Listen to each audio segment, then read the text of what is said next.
Howdy everyone. Today we've got the Ryobi 18 volt 1 Plus power caulk gun. This is one of those tools that at first might seem unnecessary, but really isn't when you're doing something like gluing up 150 feet of retaining wall block caps and you're already tired from lifting and cutting the things. Anyhow, I purchased the tool only version, which came with, you guessed it, the tool only. Alright guys, so initial quality impressions on the Ryobi 18 volt cordless caulk gun. I would say they're good, not amazing. I think when you buy a Ryobi tool, you really should not expect like DeWalt or Milwaukee quality at a value price. It doesn't feel cheap or anything, but it just doesn't have that ultra robust feel some of the more premium tools do. Let's see. It does have a speed selector here. Here is full speed, if you guys can see that.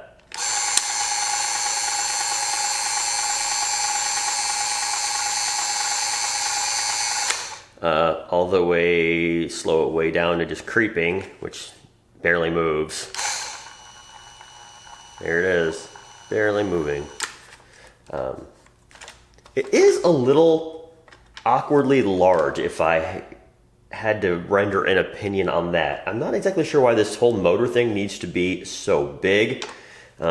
It's kind of personal preference, although I assume when you use it here, you're going to be using it with two hands, so it won't be too big of a deal. I do like the fact that it stands up on its own, and that's with or without a cartridge in it.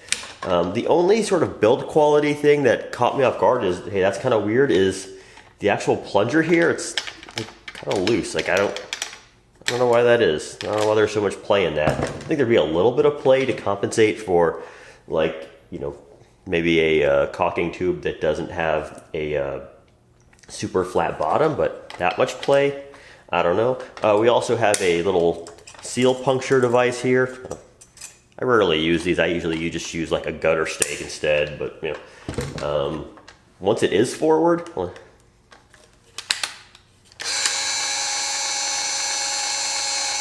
plunger can just be pulled back manually. It's also this story too when you're actually using this. Give it a second here to roll out.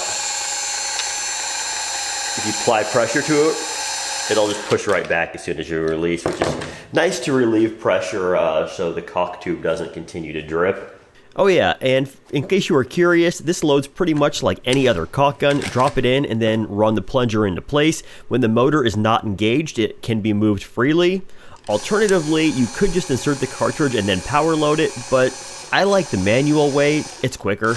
All right, now I've got a tube of very cheap liquid nails projects in here that I'm going to sacrifice for test purposes, just to kind of demonstrate how quickly it dispenses product. To start off with, this is on the lowest setting, so this is as slow as we can go.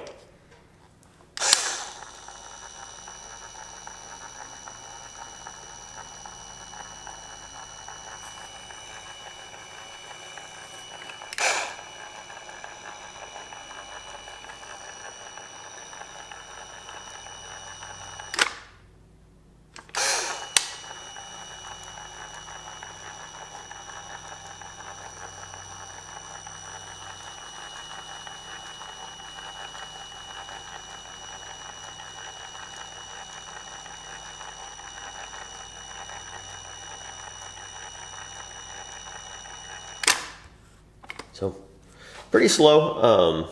To be honest, it almost could be a little slower. Let's go, here's half speed.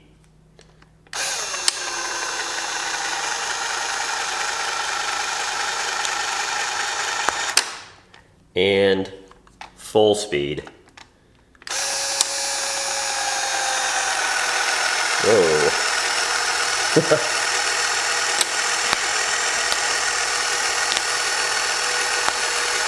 That really pushes it out.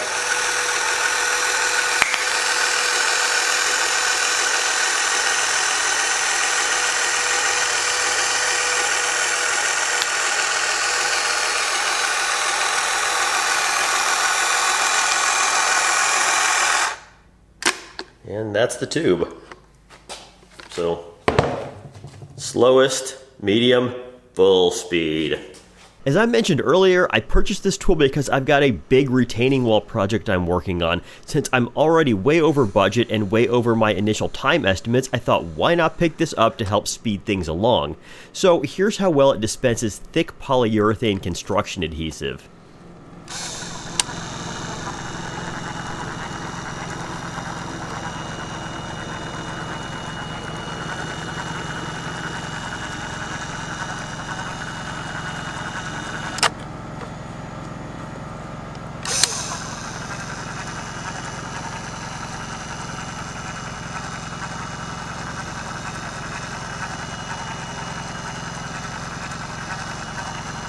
Pretty easy, right?